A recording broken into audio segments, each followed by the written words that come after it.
gusto kong gamitin ang 2 Peter 3:9 bilang isang verse na nagpapaalala sa atin kung bakit tama ang ating paniniwala bilang mga Reformed Baptist in contrast sa mga strict Baptist.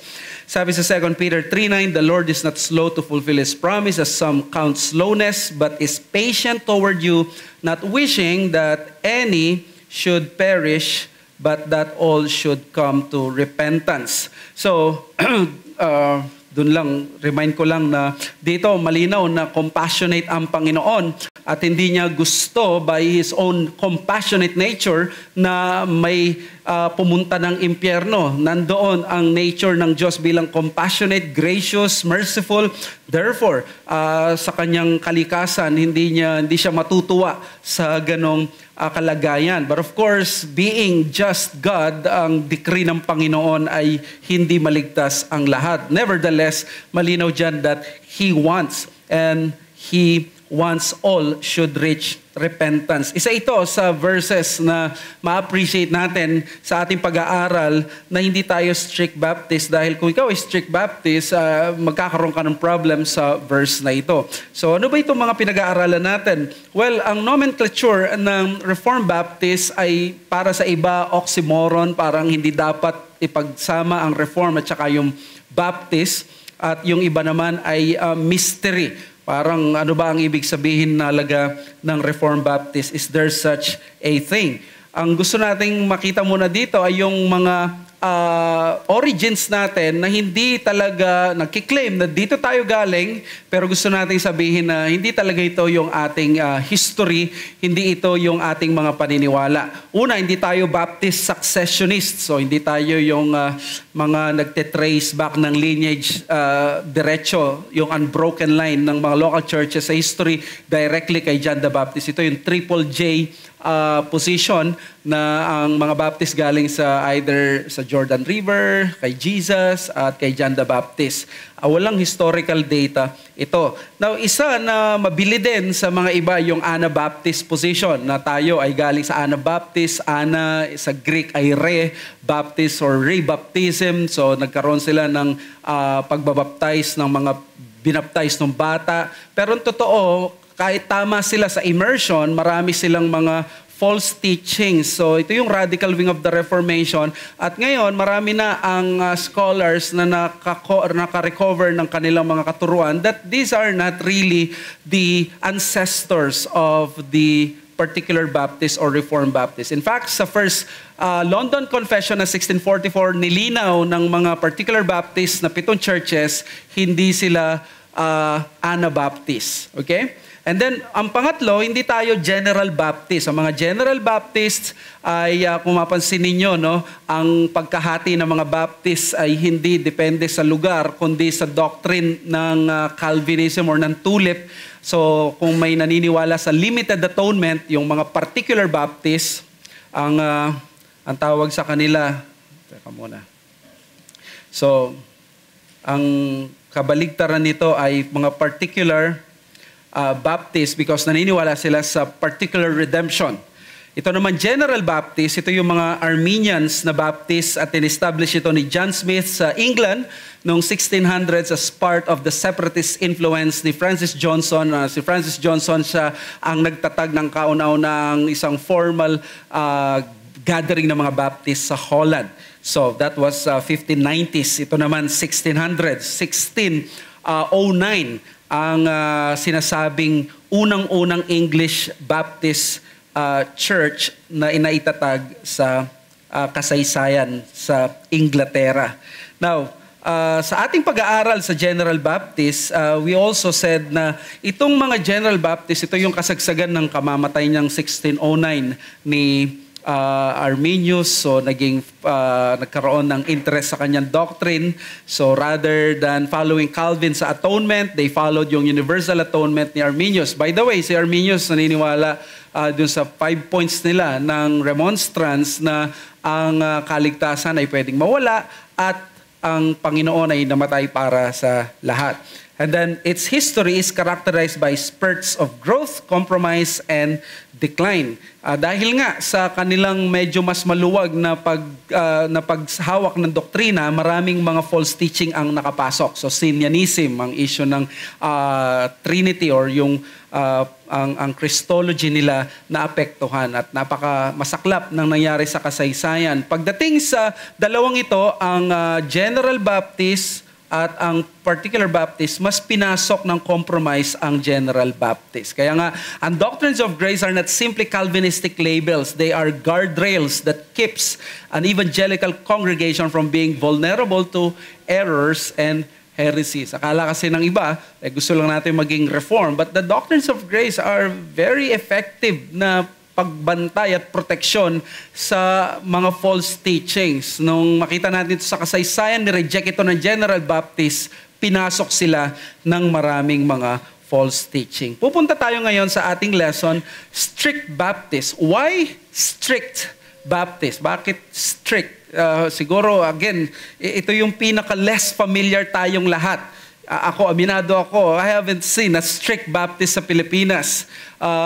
May nakita kayong Reformed Baptist, Fundamental Baptist, First Baptist. Ang daming mga uri ng Baptist, but not a strict Baptist sa Pilipinas. Who are the strict Baptists? The name strict Baptist does not pertain to the way of conduct. Stricto sila. Kailangan nakapalda lang ang mga babae versus liberal way of church life. No. Ang ibig sabihin ng strict ay yung restriction nila sa communion, na ang gusto nila, ang inaalaw lang nila sa Lord's Supper ay mga baptized believers. So therefore, kung sila ay mga binaptize nung sila ay baby or sa Pedo Baptist Church, they are not considered to be properly baptized, so therefore they will not be allowed sa communion. Sabi ni Peter Naylor, si Peter Naylor ay meron siyang book na Picking Up a Pin for the Lord, the English Particular Baptist from 1688 to early 19th century. Isa itong book na nasa library ko na matagal na panahon. Napakahirap niyang basahin pero napakadaming details sa kasaysayan. Sabi niya, by strict Baptists, we mean those Christians who, faithful to their Baptist principles, held that immersed believers only should unite as a church and participate together at the Lord's table. For such people, baptism has been necessary condition both for church membership and attendance to communion. So, yun ang ibig sabihin pala ng strict Baptist, in contrast doon sa position ni John Bunyan na open communion, na all who love the Lord, welcome kayo sa Lord's table. So yun pala yung pinanggalingan. Now, mahalaga ito kasi kung isipin mo na ang strict Baptist ay issue lamang ng Lord's Supper, medyo magkakamali ka na ngayon. Nagkaroon na ng morphing or evolution ang pangalang strict Baptist. So, strict Baptist, eto yun, came out of the Particular Baptist movement and not vice versa. Di ba, ang gusto nating makita, saan galing ang mga Reformed Baptist? Saan galing ang mga Particular Baptist? So, sinabi natin, hindi tayo galing sa mga Baptist successionists, hindi tayo galing sa General Baptist, hindi tayo galing sa Anabaptist. Ito naman baligtad. Ang mga Particular Baptist nanganak ng isang grupo na ang tawag sa kanila strict Baptist. So, may Particular Baptist and then nanganak sila, ang tawag sa kanila ay strict Baptist. At sila yung mas naging extreme. Kaya bakit natin siya pinag-aaralan kung tayo pala ang nagbunga ng strict Baptist, ang mga Particular Baptist? It is because gusto nating madistansya ang sarili natin sa kanila. Na kapag nakita nyo sa babasahin sa internet o napunta kayo sa England, may makita kayong strict Baptist or strict Baptist chapel, makita nyo, katulad ba namin yan? Reformed Baptist ba yan? Ano ang pagkakaiba? So dito I hope malaman nyo na. So, now, even when they are not identified as historical forerunners of the Reformed Baptists, they must be distinguished from them because nagkaroon na ng formal separation. Dati kasi, ang mga Particular Baptists at ang mga strict Baptists, they believe both sa strict communion. So therefore, pareho sila na naniniwala na hindi dapat isama sa Lord's Supper ang mga hindi properly baptized. So, particular Baptist, strict Baptist, pareho sila sa paniniwalang yan. Pero, later on, sa kasaysayan, maghihiwalay yan at ang strict Baptist ma-identify na differently from the particular Baptist. So, strict Baptist and many particular Baptists may be similar on the strict communion position, but they later differed significantly, especially on this doctrine. Ang mga strict Baptists ngayon, pag sinabing strict Baptists, they are the hyper-Calvinists. In contrast sa mga Reformed Baptists or particular Baptists na mga moderate Calvinists. So sila yung hyper-Calvinists at tayo yung mga moderate Calvinists. So at first, ang strict Baptist, ginamit lang siya as a term to identify those Baptists who restricted communion to baptized believers only. Pareho sila ng particular Baptist, walang pagkakaiba, same position, but later on, nagkaroon na sila ng ibang paniniwala na dumami at nahiwalay na sila sa particular Baptist. That is why I'd like to move our lesson from particular to strict. What happened? Bakit nagkaroon ng ganitong movement na from particular naging strict Baptist ang mga ito? Bakit umalis sila sa pagiging particular Baptist or Reformed Baptist? Well, si Peter Naylor, siya yung author nito, he argued na mga strict Baptists appeared, yung name na ito pejoratively, ang ibig sabihin ng pejorative ay patuya, nung 1696. In other words, ito yung parang 7 years lang after ng 1689, yung mga nasa tattoo. 7 years lang later, parang meron na silang strict Baptist, no? Kasi ang strict Baptist, lumabas lang sila formal nung mga 1770. So ang tagal pa. Pero sinasabi ni Peter Naylor, noong 1696 pa lang, may lumabas ng pangalang strict Baptist. Why is that? Well, that is, of course, hindi muna formal ang kanilang grupo na strict Baptist. Bakit sila tinawag na strict Baptist dito? It may have been because of John Bunyan's controversy. Di ba si John Bunyan, meron siyang doctrine na open communion, and he died, by the way, ng 1680s, parang ganon. So, from strict communion, binanggit daw ni John Bunyan na we are open communionists in contrast to those strict communionists. So that's the very first time na lumabas yung pangalan na may strict position sa communion. So wala pang grupo ng mga strict Baptist by this time because we know na si Francis Johnson sa Holland, itatatag pa lang niya yung isang formal Baptist church ng 1690s. At sa England, 1609. So, ilagay ko lang dito, no? Sa Holland, that is, 15, by the way. 1596. Tapos, sa England, that is 1609.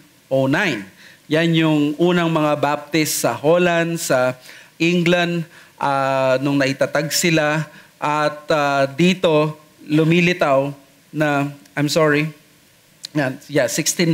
pagdating pa lang ni John Bunyan, nung siya ay namayagpag as a Baptist preacher, nagkaroon ng controversy sa communion ng 1600s, yan lumabas na yung pangalang strict communion.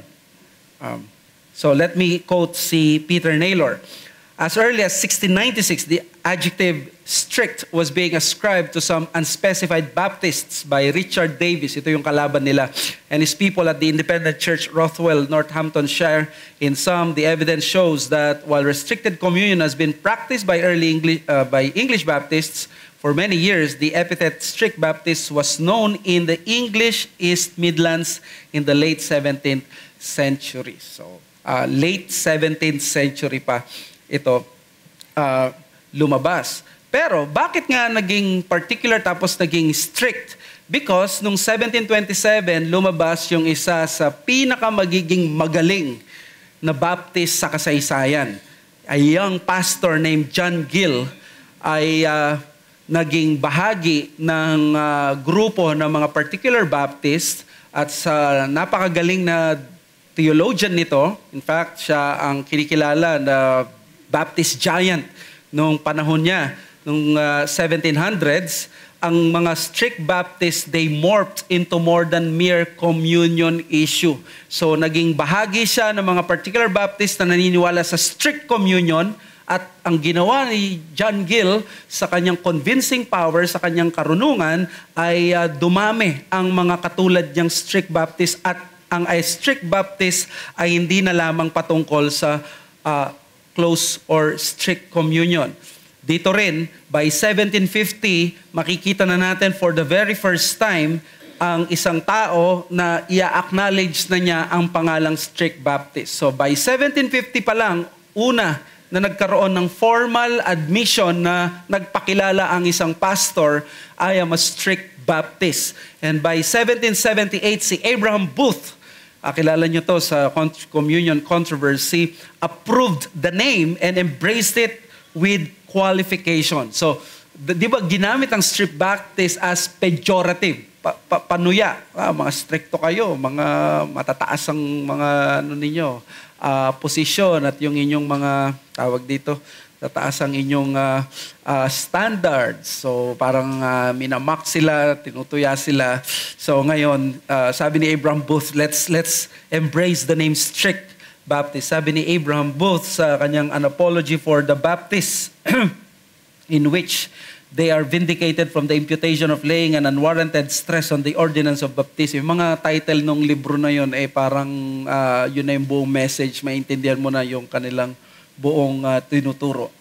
Sabi ni Abraham Booth, if by epithet strict, they mean exact, accurate, conscientiously nice, their candor deserves commendation. In that sense of the term, we are not ashamed to be called strict Baptists. We cheerfully adopt the character. So, yung kinahihiya noong 1596, by 1778, in-embrace na nila Abraham Booth. Sabi pa niya sa kanyang apology, but if on the contrary, our brethren mean by the epithet that we are bigoted, unnecessarily exact, unscripturally confined,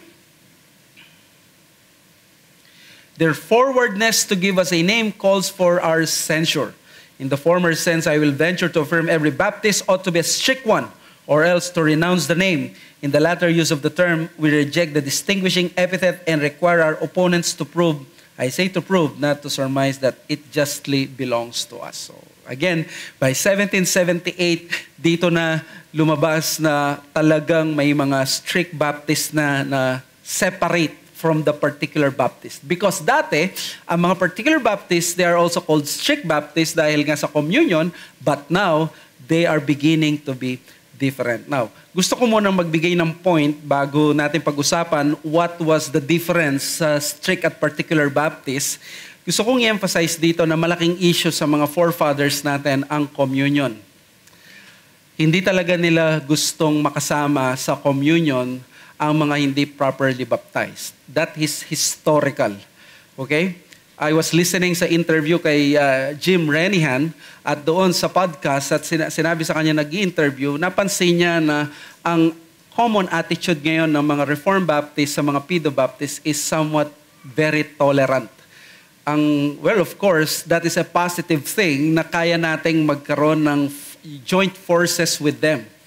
But the problem is, ang nakakalungkot ngayon, we do not anymore share yung passion natin na nakikita natin yung error ng Pedo Baptism the way our forefathers saw yung error ng Pedo Baptism. It's as if na parang in every ecclesiological events, we can always unite with the Pedo Baptists na hindi natin nakikita napakalaking error ng Pedo Baptist sa ecclesiology.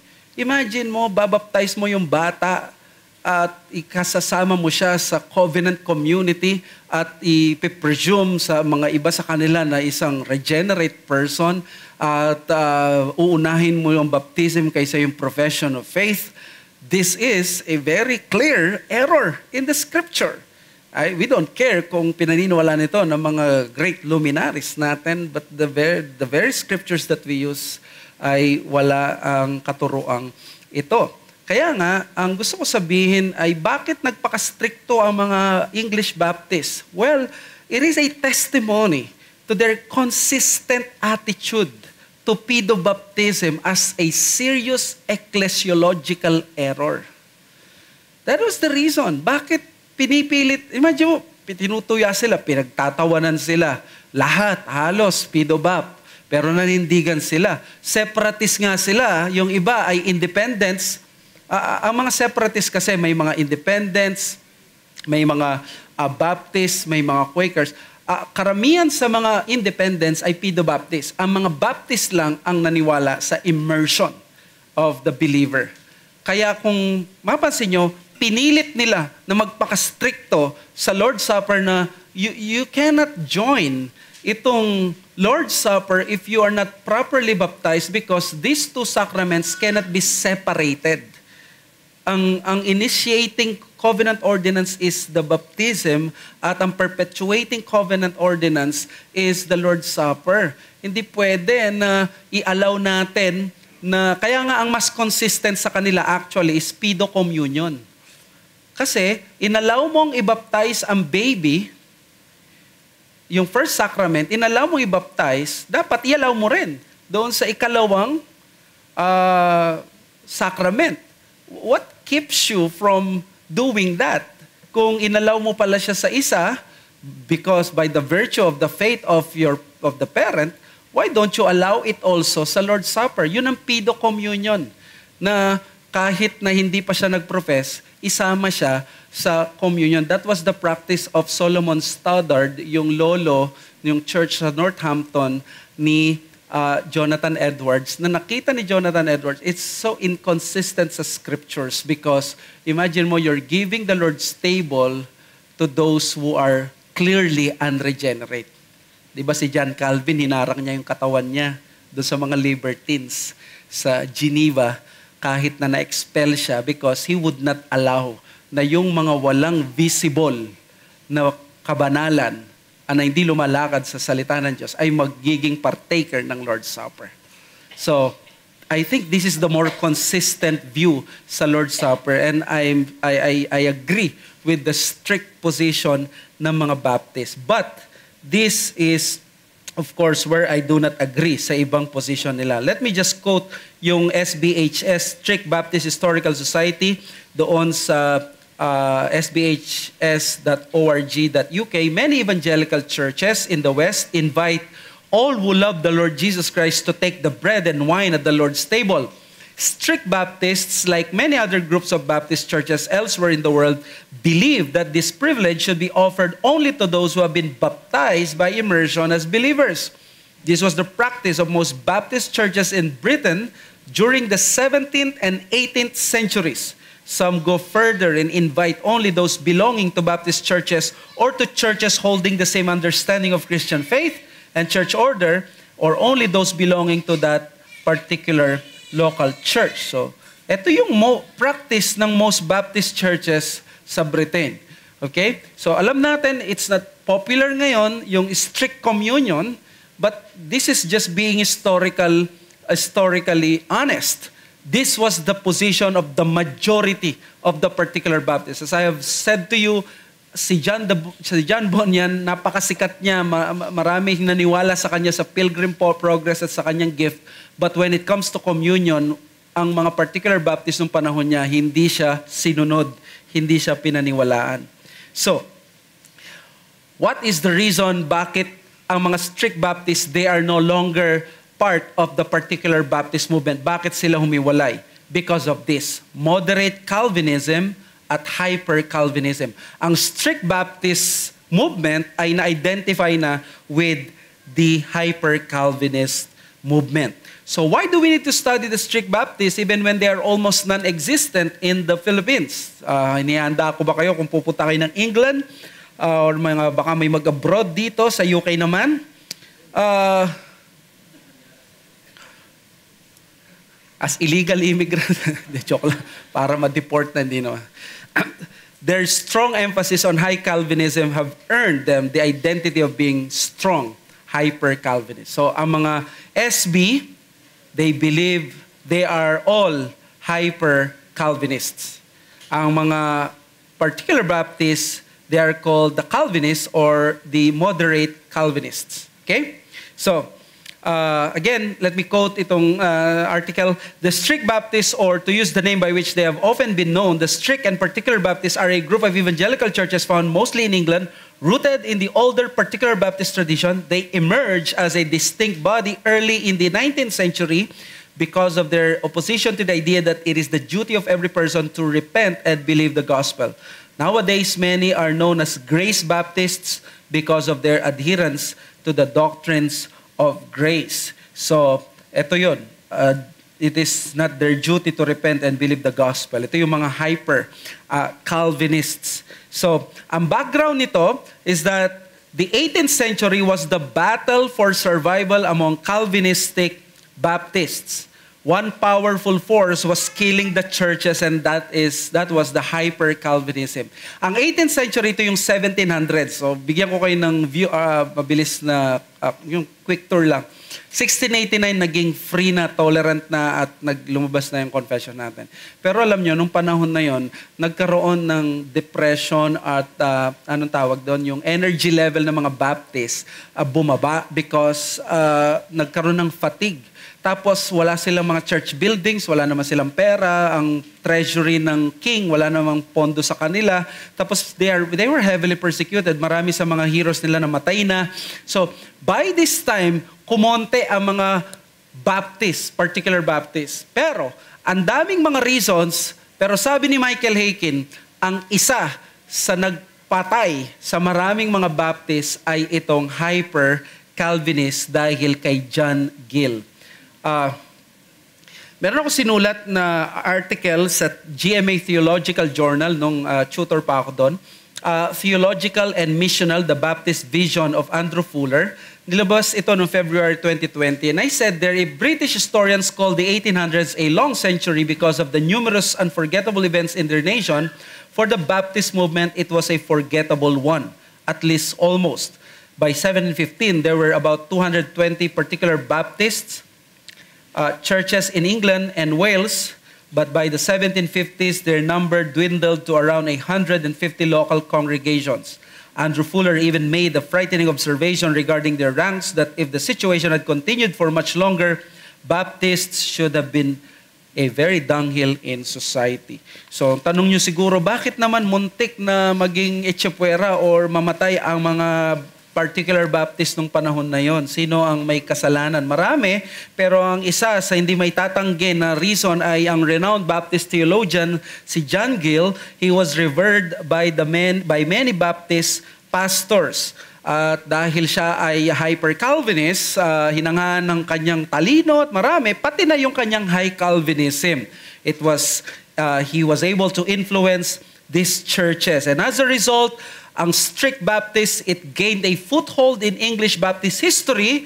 Dumami sila, making missionary endeavor a great challenge to the Baptists of the 1700s. Kailan ito? Nung panahon ni John Gill?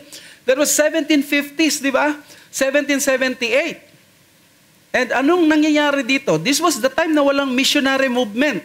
Kaya nga very pivotal moment ang nangyari nung 1792 when what? The band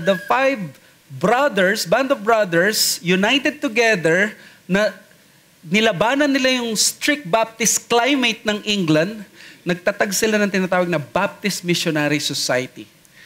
By 1793, they were able to send out the very first missionary to India, William Carey. Di ba ito yung panahon na si William Carey, kwento na pumupunta siya sa church niya, lagi kumakanta sila at wala pa ba tayong gagawin para sa missions, idala ang salita ng Diyos sa mga heathen. Isa sa mga hyper-Calvinist noon, kinorner daw siya at sabi niya, son, kung gustong iligtas ng Diyos sa mga heathen, gagawin niya yun nang wala ang tulong mo. Ganon ang climate noon. Pero noon, na-convince nila na magkaroon na ng missionary movement at magpadala na ng missionary. Si William Carey ay sumulat siya, of course, ng kanyang Isaiah 54, yung pamphlet niya, yung about sa means na ginagamit ng Diyos, ang means, ang missions. Nung na-convince na daw yung pastor, yung mga elders, pero wala pa rin silang ginawa. Kinorder niya, parang kinwelyuhan niya yung isa doon at sabi niya, wala naman talaga tayong gagawin. Then later on, sila Andrew Fuller, nag-unite sila at nilabanan nila itong climate ng hyper-Calvinists dito. But you see, ngayon, maraming strict Baptists ang nag-e-exist hanggang ngayon. And the direct line of the hyper-Calvinists are called today the Gospel Standard Baptist Churches. So ito yung mga GSBC na nasa England. So kaya tayo, wag yung gagamitin yung Gospel Standard Baptist kami. That's hyper-Calvinism sa England. Sabi ni Jared Smith ng Baptist Particular, from their origin in the early 17th century, this group of churches subscribed to high views of sovereign grace. They were high Calvinists. Now, you will sometimes hear people tell you that high or hyper-Calvinism represents only a small number of churches during the last several centuries. However, by the turn of the 20th century, there were almost 600 strict and high Calvinist Baptist churches scattered around England. This made up 1/3 of all Baptist churches in the country. So, sa England, maraming mga strict Baptist doon. Well, to be fair, may mga nagsabi sa kanila na may mga strict Baptist na naniniwala na sa missions. If I'm not mistaken, si Pastor Brian, yung church nila sa Watisham, is a strict Baptist. Pag pumunta ka daw doon, nasa likod ka, makikita mo daw puro puti. Kasi puti yung buhok na nila at ang pinakabata daw na member ay nasa 50 plus. At nasa gitna ng parang very rural area. At yun yung sending church ng Cubao Reformed Baptist Church. What I'm just saying is marami ang mga strict Baptists sa England kahit hanggang ngayon, but thankfully may mga naniniwala na sa missionary work. So, hyper-Calvinism has since infested Baptist churches and have weakened its evangelistic calling due to its denial of the means and methods. So, this is the reason bakit ko itinuturo ito para makita natin na ang hyper-Calvinism ay may mga Baptist na hyper-Calvinist and we are not like that. We are not the strict Baptist. We are the particular Baptist. Kaya naman, ipakita ko mabilis sa inyo itong hyper-Calvinist errors that Reformed Baptists reject and detest. May 6 dito. Una, yung rigid doctrine ng sovereignty of God. They are very weak on human responsibility. In other words, strong emphasis on the sovereignty of God na walang human responsibility. Diba? Parang robot. Ito yung talagang robot. Di ba? Ang accusation ng mga Armenians sa atin, mga rebab, mga robot, hindi, moderate Calvinist. We believe in human agency. Na ang Diyos ay may moral agency ang tao at tayo ay responsible sa utos na ibinigay ng Diyos sa atin while we also hold to the doctrine of the sovereignty of God. Si D.A. Carson, maganda yung words niya dito. Ang tawag niya compatibilism. They are compatible, they are not in argument. Number 2, denial of God's universal love extending to the reprobate. Para sa mga hyper-Calvinists, ang mahal lang ng Diyos ay ang mga elect. Kahit na, di ba ang Diyos, ang saving love niya ay sa church, ang mga elect. So that's correct. We believe that. Pero sa kanila, walang general love. Kahit pan John 3:16. So God hate these people, this reprobate. Talagang ganun ang position nila. And number 3, the rejection of the doctrine of God's common grace. Para sa kanila, saving grace lang ang meron and then there's no grace at all. We believe may common grace. Diba? The medicine that you take, hindi yan gawa ng unbeliever yan, but we do cherish yung gifts nila because God is good at ginagamit niya even the unbelievers. Kahit nga yung mga nurses, yung mga doktor, yung mga engineers, yung mga tulay na gusto natin na gawin ng mga unbelievers ngayon dito sa San Simon, sana ay makumpleto na and we believe sa kanilang gift ng grace ng Panginoon. Not saving grace but common grace. Number 4, rejection of the free offer of the gospel. I think this is the most important because ang mga particular Baptists, si Andrew Fuller, ito yung naging daan para magkaroon ng missionary movement at maging father of modern mission si William Carey. Yung free offer of the gospel na kahit naniniwala kang may elect, i-offer mo yung gospel kahit kanino because the gospel is not for the elect, it is for all sinners. Di natin alam kung sino yung elect. I-offer mo siya, kailangan siyang i-evangelize ang sino man. Hanggat hindi natatapos ang harvest, we cannot determine if this person is elect or not. We do not know kung sino ang elect. Ang tingin lang natin, not elect, non-elect. Ang tingin natin, sinners. At ang gospel ay para sa lahat ng sinners.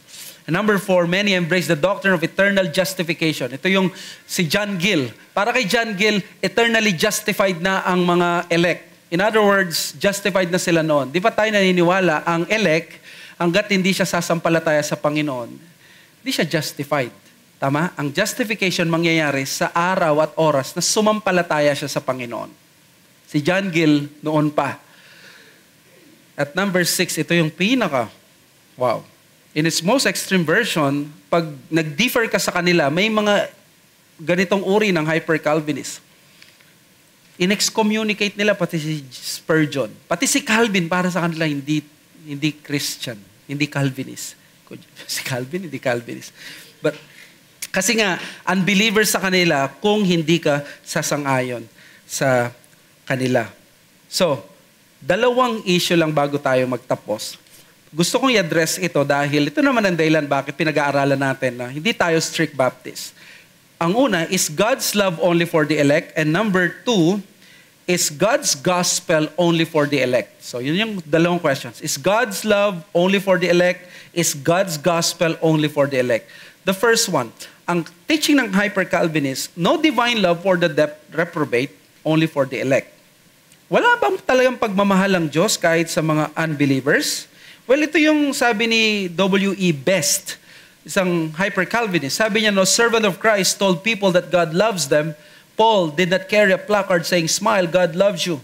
All the servants were doing what God commanded. They were sheep hunting, and that is all we are commanded to do. To tell a lost sinner that God loves him is a failure to distinguish between one God loves and the one He hates.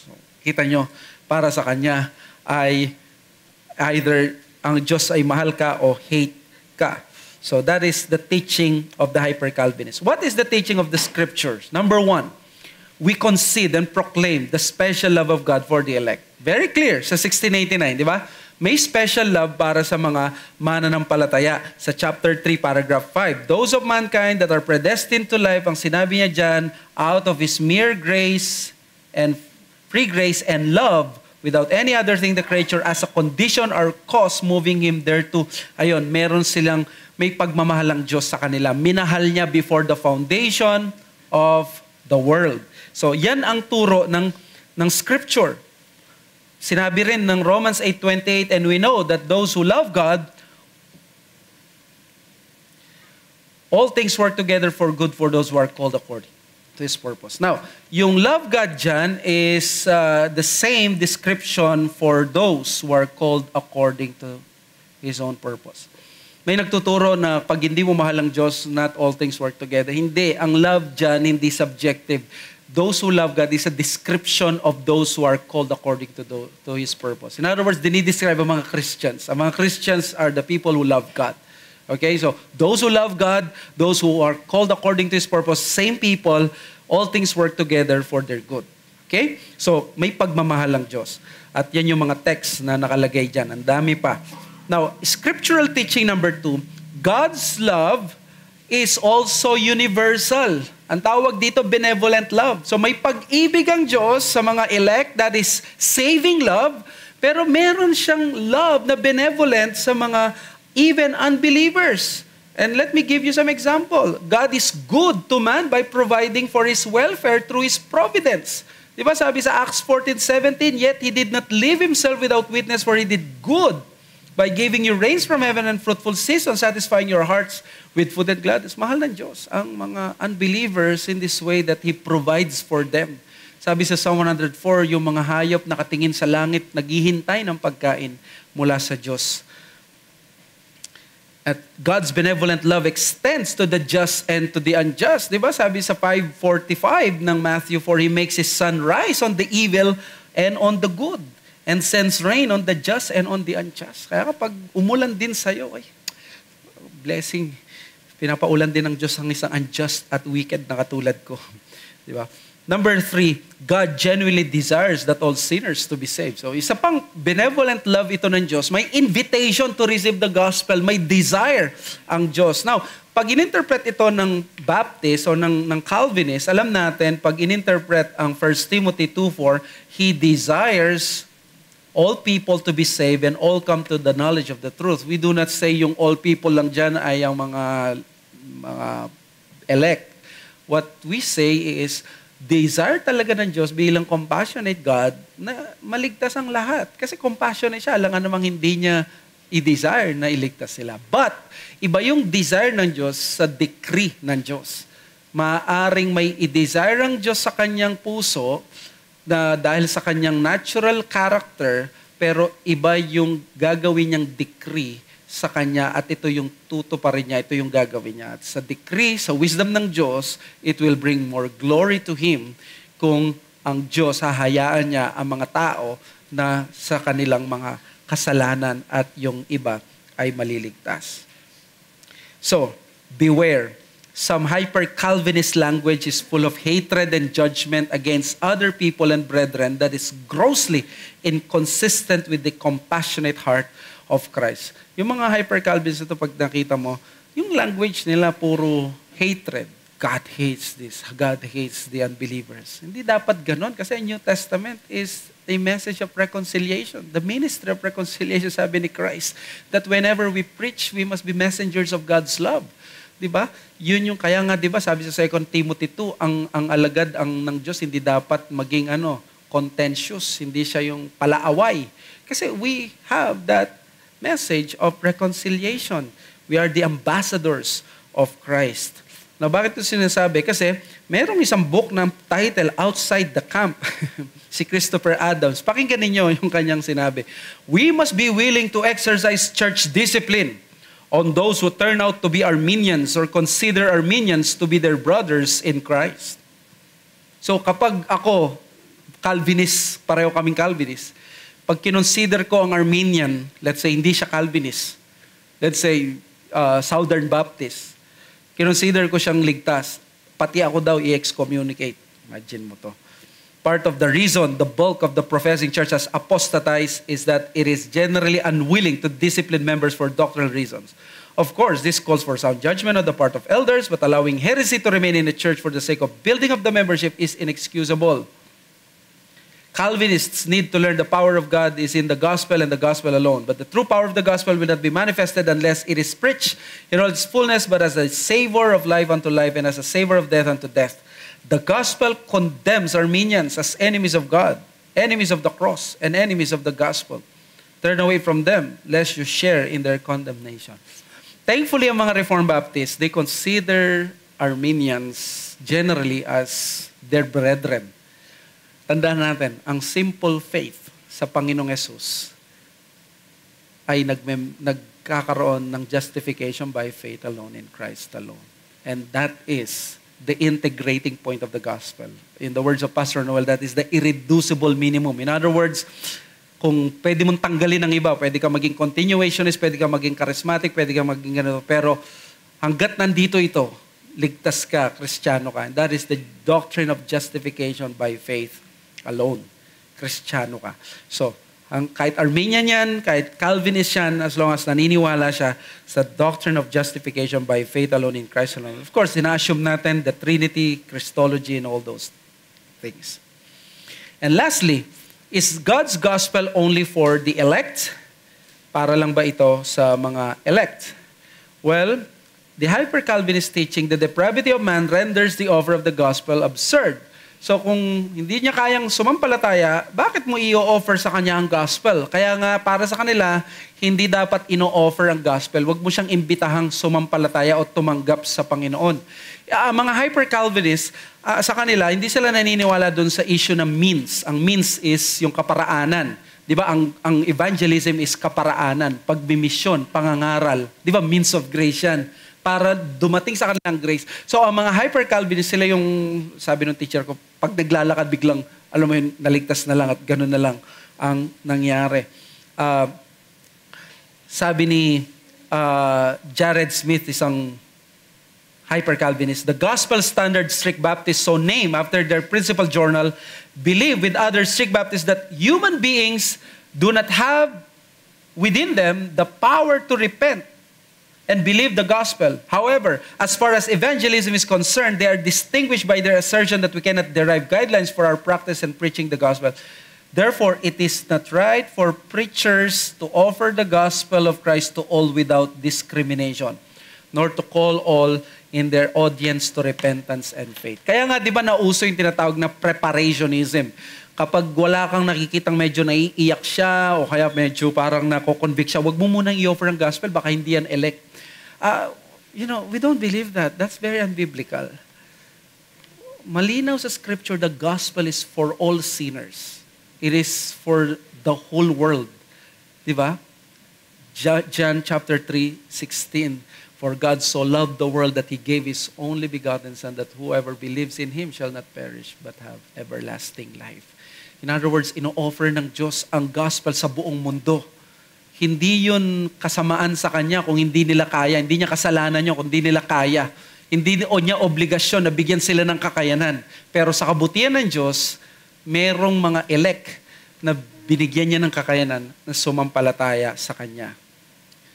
Ang particular Baptist response dumating kay Andrew Fuller, he published his magnum opus, his greatest contribution to theology, The Gospel Worthy of All Acceptation. If there is one important Baptist document sa history, probably one of the most important Baptist documents sa history is Andrew Fuller's The Gospel Worthy of All Acceptation. In fact, lahat na ngayon, even the Presbyterians, Pedobaptists, they believe the free offer of the gospel. Sabi ni Tom Nettles sa kanyang Baptist, his basic contention throughout the whole is that no particular aspect of God's grace diminishes man's responsibility by even one particle. Neither unconditional election, effectual calling, nor a special design in the atonement gives warrant to the unbelief of any sinner. The moment that the withholding of any of God's grace is deemed reason to abrogate a part of man's responsibility, grace is no more grace, but death.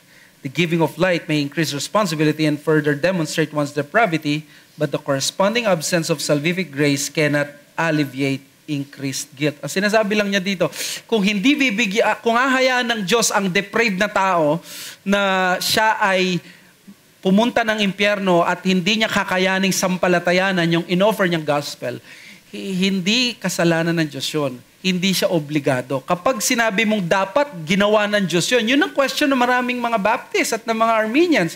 Alam na pala ng Diyos kung ano yung maliligtas, ba't hindi na lang niya niligtas ang lahat? Ano sagot ni Paul? Who art thou, O man, that thou repliest against God? Will the clay say to his potter, why did you make me thus? That is the height of blasphemy. Sinasabi mo, mas alam mo ang ginagawa ng Diyos kaysa sa Kanya. Di ba? Kaya nga, hindi natin pwedeng sabihin na bakit hindi na lang niya niligtas ang lahat. The moment na tinanong natin yon, we are assuming that we know better. That it would be better kung ganon. Lahat. Di ba? So therefore, sabi ni Paul, we need to accept this. So Fuller preserved the balanced orthodox view of historic reformation and the sovereignty of God and his sincerity of offering the gospel to all sinners. This is our document that says ang mga Reformed Baptists, ang mga particular Baptists, hindi sila mga anti-evangelism. In fact, nagkaroon ng missionary movement because of the Reformed Baptists. Si William Carey, Reformed Baptist. Si Andrew Fuller, Reformed Baptist. These are particular Baptists. Sila nagtatag ng Baptist Missionary Society with Samuel Pierce at yung mga iba pa nila, sila John Ryland. Lahat sila nagsama-sama para magkaroon ng missionary movement because sabi nila, hindi ko kailangan maging Armenian para maging evangelistic. Ang kailangan ko ay sovereignty of God at gamitin ko ang aking means na binigay ng Diyos. Let me quote again my journal or yung piece. All of Fuller's works represented standard Reformed conviction and proved one important reminder in that community. that the Baptist faith is a tradition that drinks deeply from the well of Reformation. But what is noteworthy was the impact of the gospel worthy of all acceptation to the 18th century church. Since the author's conclusion was that repentance and faith must be pressed upon men as their immediate duties, it became the catalyst for a vibrant and passionate interest for evangelism. A game changer in the 18th century Baptist life, as a scholar called it. Fuller's ideology and vision will put the Baptist movement on the map of evangelicalism because it became the foundational argument of William Carey to reach not only England but also the whole world. In other words, the theological prowess and apologetic skills of one Baptist pastor led to the propelling of the greatest modern missionary movement in the world. No wonder A. Chadwick Malden claimed that at its heart, the magnum opus of Fuller was a missionary document. With Fuller, a new identity among Baptists had dawned. Activists, theologians, pastors who painstakingly labor in the Word but engage in the evangelization of the unbelievers. Ang mga Pido Baptist, member na nila yung mga anak nila, and that's how they grow. Ang mga Baptist, hindi mo sure na ang mga anak mo magiging member mo. Tama? O anong conclusion? Kailangan mag-evangelize ng Baptist Church or else it will die. Pag hindi nag-evangelize ang Baptist Church, pag hindi siya nag-proclaim ng gospel, hindi siya ng mga gumawa ng paraan na i-proclaim ang gospel na tinuturo niya at sila-sila lang, mamamatay ang isang Baptist Church because we do not have that teaching that our children are automatically part of our church covenant. So let me conclude that the particular Baptists fought hard the high Calvinism of their strict Baptist brethren.